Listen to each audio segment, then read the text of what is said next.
Hi, in this video I'm going to show you how to remove picture background in Microsoft Word. Removing the image background in a Word document enhances visual clarity and seamlessly integrates the picture with the surrounding text or content. So let's start the video. First, open your Microsoft Word document and select the picture from which you want to remove the background. Now click on the Picture Format tab in the Word ribbon. Now in the Adjust group, click on the Remove Background icon.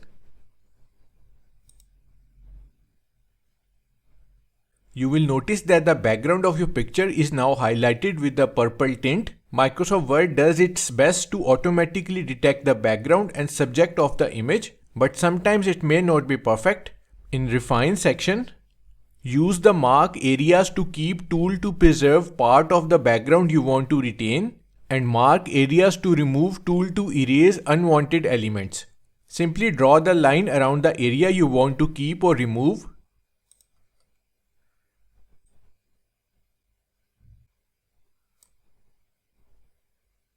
When you are done, click on Keep Changes button. So there you have it, removing the background from the picture in Microsoft Word is that simple. Thanks for watching.